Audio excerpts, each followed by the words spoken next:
In the right corner, hailing from Godric's Hollow, he's famously known as the Chosen One. He's also a Quidditch star, the boy who lived, Tri-Wizard Tournament champion, leader of Dumbledore's army, and hero of the Battle of Hogwarts, Harry Potter!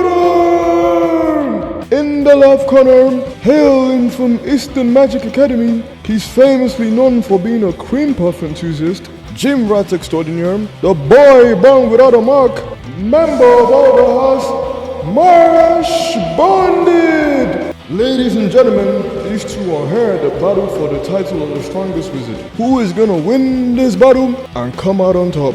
All of this will be answered. So yeah, let's get into this exciting video. This is gonna be a great one.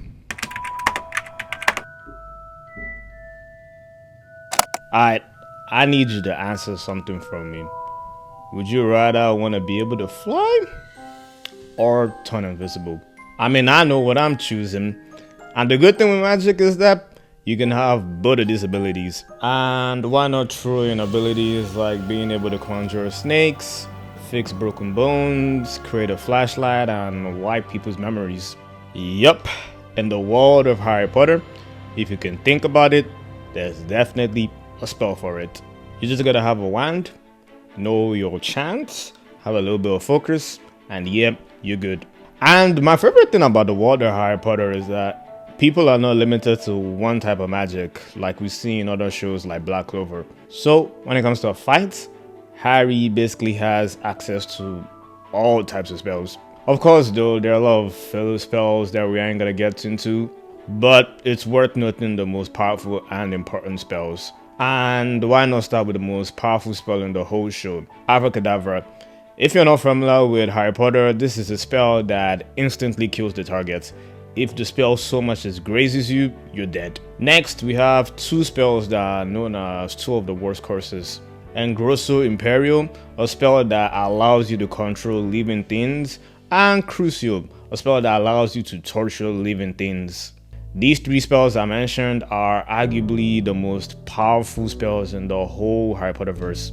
But we also have spells like Sectum Sempra, it slashes up a target, Firestorm allows you to create fire, Incarceros ties up a target with conjured chains, and Stupefy allows you to stun a target and render them unconscious. The point is, because of all these spells, Harry is well equipped for any battle and should have no problem adapting to whatever flow a battle goes in. As for tools, Harry actually has two of the Deathly Hallows with him, the Cloak of Invisibility and the Elder Wand. The cloak is pretty self-explanatory. It's the Elder Wand that will be most useful in a fight. And for y'all that have watched Harry Potter, you're probably like, bro, Harry broke the Elder Wand in the end of Deathly Hallows Part 2. Yes, I know, he broke it in the movies, but in the book, he actually placed the wand in Dumbledore's tomb after defeating Voldemort. Yeah, shit, I know my stuff, bruh. I know my stuff. So yeah, Harry could pick up the wand from the tomb and use it in a fight since he's the true owner of the wand. And that's because the Elder Wand is the most powerful wand in all of existence. It amplifies the magical abilities of its wielder. This not only strengthens the spells the wielder of the wand performs, but it also allows them to effortlessly perform all sorts of spells. And I know Harry has his own personal wand, but seriously, in a fight, he's gonna use the better wand, like you're gonna use the better equipment. Lastly, one thing Harry has access to that could help him in a fight are potions. These are basically just buffs he can apply that can help level the playing field or give him the advantage in any battle.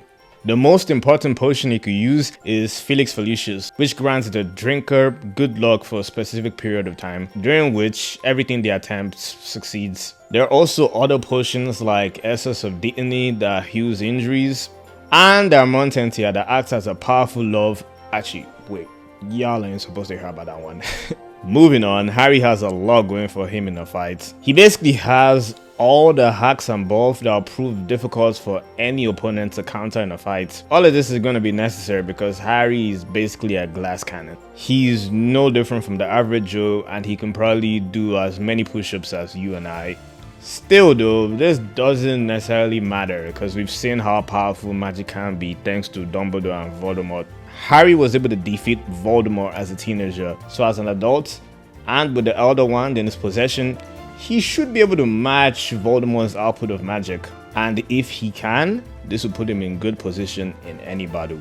With everything in his disposal, I would scale Harry's attack power as superhuman. With what we saw with the potency of Voldemort and Dumbledore's magic, it's safe to say they easily scale above human levels of attack power. With the Elder Wand at his disposal, Harry should be able to replicate this without any difficulty. As for speed and reflexes, Harry's just a regular guy. I don't think he can run as fast as me. That tells you all you need to know when scaling that. For durability and endurance though, Harry actually has shown he can take some attacks and get back up. But he's still a glass cannon, so he doesn't scale so good with this. Lastly, for hacks and abilities, he actually scales pretty high in this category because of the versatility and usefulness he gets from all the spells in his disposal. Not to even mention all the potions he has that he could use too. With all of this, I place Harry as a competent fighter but not exceptional in any way. He's a high D tier fighter for me. Oh, how far you could go with a solid push-pull leg split, protein powder, a decent diet, 8 hours of sleep, and cream puffs? Huh? I gotta be for real. Mash might be ahead of the game. He might be ahead of the game. I mean, we ain't got no answer to the secret of why Saitama is as strong as he is. And Mash is basically Saitama light. Bruh, this dude is insane. He can run on water. He can crush iron with his hands. He can block a sword with his abs. Did I mention that this dude is basically Saitama light?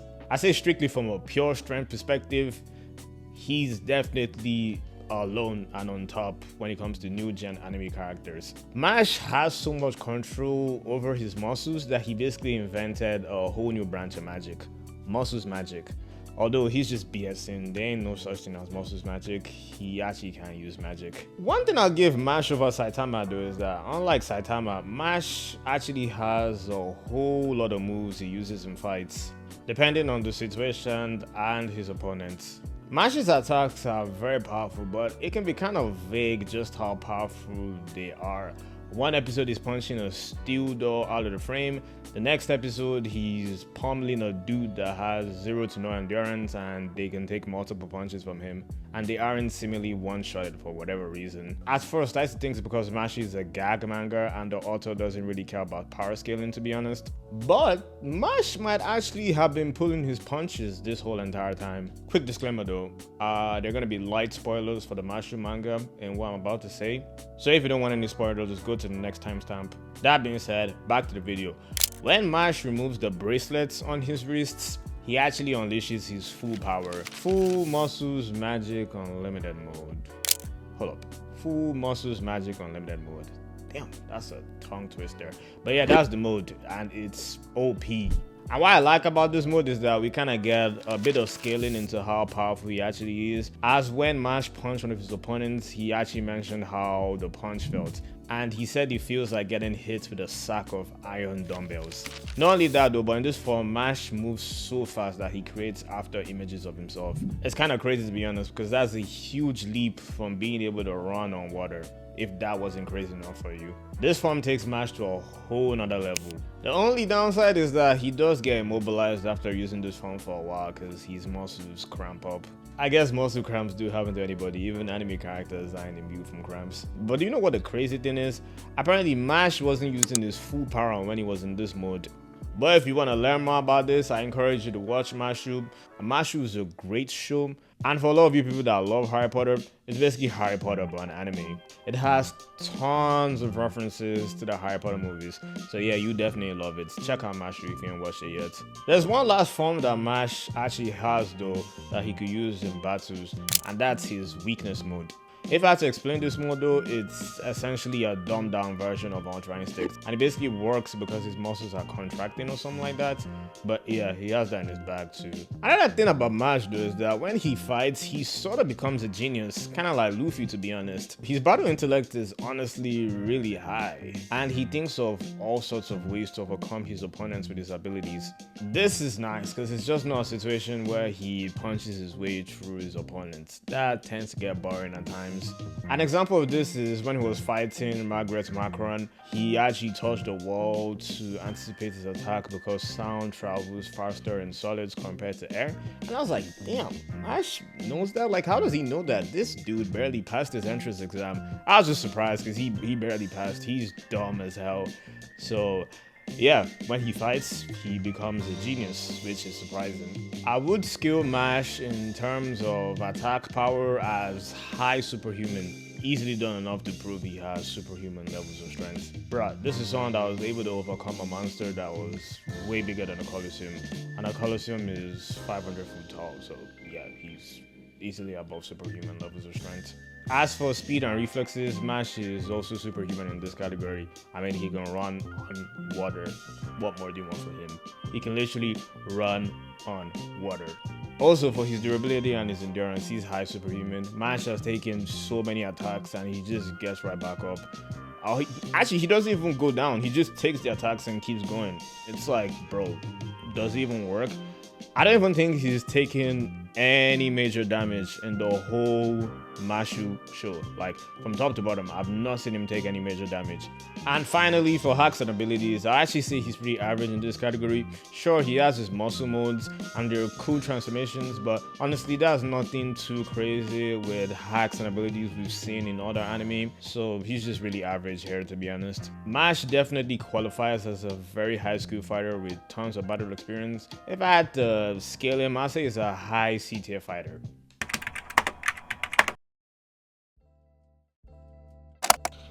So, how would a fight between Harry and Mash play out? Is it going to be a wash? I mean, there is a tier difference between them, so what can we expect in this battle for the title of the strongest wizard? Well, the battle will most likely play out like this. To start out the fight, Harry will most likely use some charms on Mash. Notice I said charms, because Harry typically refrains from using spells that dabble in the dark arts.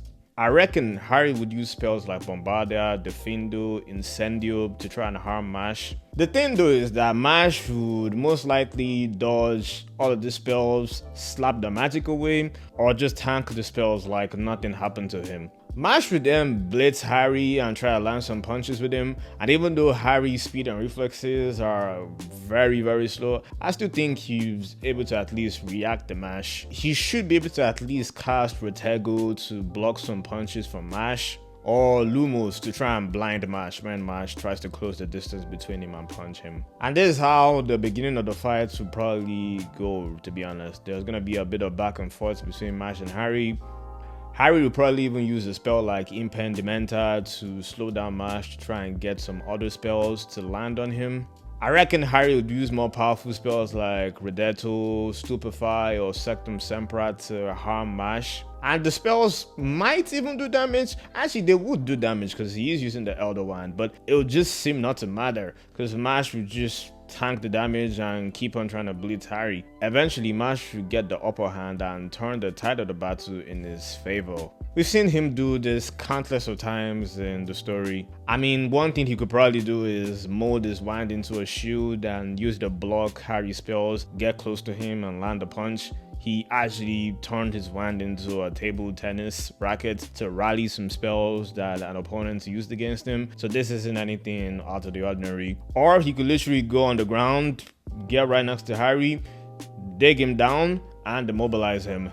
Honestly, one or two punches from Mash and Harry might be immobilized. I don't think he's gonna fall unconscious though. This is Harry Potter we're talking about. He's very strong mentally and just doesn't give up. Even if Mash does land some hits on him, I feel Harry would get up.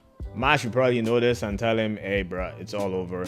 Harry would then pull out a vial from his pocket, drink the potion, and tell him, liquid luck baby. Actually, he probably won't mention that. But yeah, liquid luck baby, or better known as Felix Felicius. And this is where there's a bit of possibility for the tide of the battle to shift into Harry's favor. Anyone that's familiar with Felix Felicius knows that when a person drinks it, it makes the person lucky. So much so that any endeavor they attempt is going to be successful for a period of time. My only main issue is that there's no reference to how this is actually useful in a combat perspective. Because when Harry did use this potion in the show, he just used it to find information about what Tom Riddle asked Professor Slughorn a couple of years back. So I'm just gonna make a fair assumption. I'll say the potion is useful in a combat perspective. I think the best reference is probably Domino from the X-Men. I'm not sure if y'all are familiar with the abilities, but they're kind of like this. I don't think the potion will make it as effective as that though, but something similar. During the duration of the boosted lock, Mash would have a hard time trying to hit Harry. He could rush towards Harry, slip on a banana, trip and fall down. He basically isn't going to be able to land a hit. As for Harry, the effectiveness and the potency of his spells would remain the same. They're just going to connect more. They're going to land more. Like Harry could like shoot a spell behind him and it's going to find a way to hit Mash. So it's gonna kind of be like that. He's probably gonna be invincible in the very beginning when he takes this potion. And there's even another potion you could take, Essence of Dittany. It heals any major injuries. So the battle will essentially go back to square one, with the advantage being to Harry. The only problem though is that Harry would still not be able to damage Mash. I mean, he'd try, but like Mash would just take the attacks and keep on standing. But Harry would even be forced to use curses to try and damage Mash. Curses like Crucial would do some damage to Mash, but it ain't gonna matter much, to be honest. It's just gonna get right back up or just tank it. And even if he does use a curse like Engrosso Imperial so that Mash could harm himself or damage himself, he would damage himself, he would harm himself.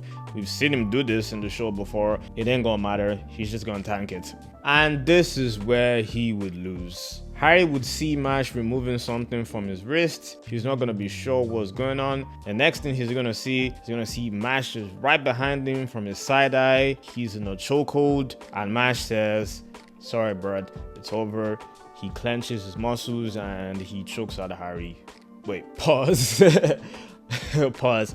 But yeah, he essentially just chokes Harry, and Harry just falls unconscious because he can't breathe. He's out of here. Harry passes out and he loses the fight. Game over, it ends just like that. You see, the thing is that Harry is very good-natured. So much so that he actually never used Abracadabra in the show. Even when Bellatrix murdered his godfather, Sirius Black, he only used Crucio on her. He didn't use Abracadabra on her when he could have. Harry not using Abracadabra as soon as he drank the liquid lock potion and Mash was now aware of what's going on is where he lost the battle. Like Mash, Harry is too good-natured to try and kill his opponent. Both of them would just settle on attacks that try to incapacitate or demobilize their target. Instead of killing the enemy, they don't do that. They're good dudes. Still though, it sucks to be a good guy. Nice guys finish last. If Harry went with the intent of killing and used Abracadabra immediately, he would have won the battle because Mash would probably not know that Abracadabra is an instant Q spell. He would try to tank it and he would die immediately as soon as it hits him. Once Mash entered his unlimited muscles form, it's game over. Like I said, in this form, Mash is on a whole nother level.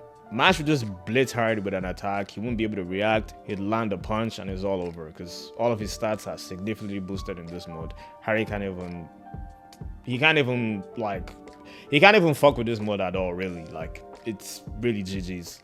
Harry put up a good effort, but ultimately Mash was able to defeat him. I'd say this fight was a mid-diff, to be honest.